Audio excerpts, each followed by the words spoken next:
اعوذ باللہ من الشیطان الرجیم بسم اللہ الرحمن الرحیم اللہم رب زدنی علما یا فتاح یا رب العالمین۔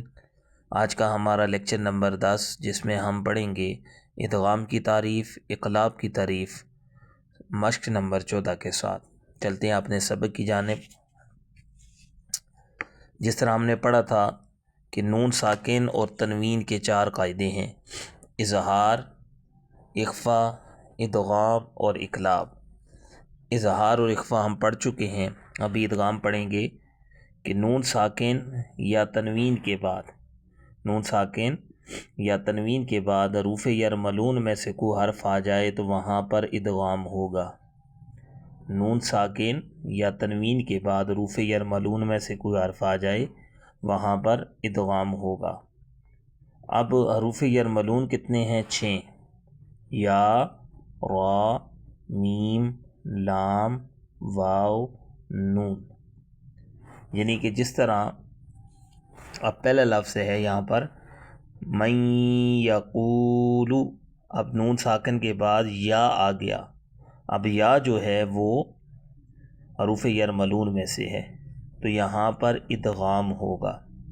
اسی طرح من ورق الجنتی، اب نون ساکن کے بعد یہاں پر واو آ گیا تو اب واو بھی کس میں سے؟ حروف یرملون میں سے ہے۔ پھر آگے من یومن، یہاں پر بھی حروف یرملون میں سے ہے۔ المختصر کہ نون ساکن اور تنوین کے بعد حروف یرملون میں سے کوئی حرف آئے گا تو ادغام ہوگا۔ اب را اور لام میں، حروف یرملون میں را اور لام میں غنہ نہیں کریں گے، باقی جو 4 حروف ہیں ان کو غنہ کے ساتھ ادا کریں گے۔ جس طرح ہم نے پڑھا ہے اظہار پر غنہ نہیں ہوگا، اخفا پر غنہ ہوگا۔ اب ادغام ہے، اس کے ٹوٹل 6 حروف ہیں حروف یرملون، اور ان میں سے را اور لام پر غنہ نہیں ہوگا، باقی جو 4 ہیں یا، میم، واو، نون، یہ جہاں پر بھی آئیں گے نون ساکن اور تنوین کے بعد تو یہاں پر غنہ ہوگا۔ اقلاب کی کیا تعریف ہے؟ نون ساکن یا تنوین کے بعد حرف با آ جائے تو اقلاب ہوگا، یعنی کہ نون ساکن اور تنوین کو میم سے بدل کر اخفا کر کے غنہ کریں گے، اخفا کریں گے یعنی غنہ کریں گے۔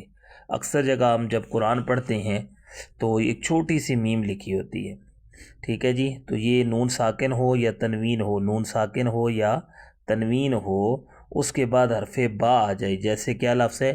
من بقلها من بعد انبئہم، اسی طرح خبیرا بصیرا، حل بہذا، یہ جو چھوٹی سی میم لکھی ہوتی ہے اس کو کیا کہتے ہیں؟ یہاں پر اقلاب ہو رہا ہے۔ تو یہ تھا آج کا ہمارا سبق المختصر کہ نون ساکن اور تنوین کے 4 قاعدے ہیں، جن میں سے اب ہم نے پڑھے ہیں جی اظہار، اخفا، لیکچر نمبر 8 میں ہم نے پڑھا تھا، اور اسی طرح ادغام اور اقلاب آج ہم نے پڑھا ہے۔ اظہار کی کیا تعریف ہے؟ یہ جو 4 ہیں اظہار، اخفا، ادغام، اقلاب، جب بھی نون ساکن یا تنوین آئے گا تو یہ 4 قاعدوں میں سے ایک قاعدہ لگے گا۔ اظہار ہوگا، نون ساکن اور تنوین کے بعد حروف خلقی میں سے کوئی حرف آئے گا تو اظہار ہوگا۔ نون ساکن اور تنوین کے بعد حروف اخفا میں سے کوئی حرف آئے گا تو وہاں پر اخفا ہوگا۔ نون ساکن اور تنوین کے بعد حروف یرملون میں سے کوئی حرف آئے گا تو ادغام ہوگا۔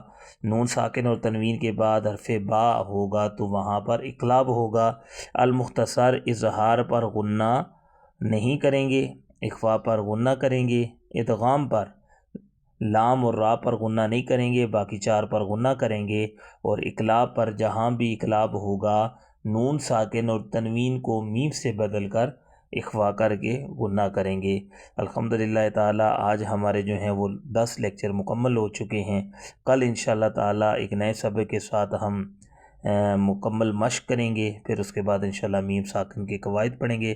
اللہ تبارک و تعالی ہم سب کو علم دین حاصل کرنے کی توفیق عطا فرمائے، اشاعت دین کے لیے قبول فرمائے، وما توفیقی الا باللہ۔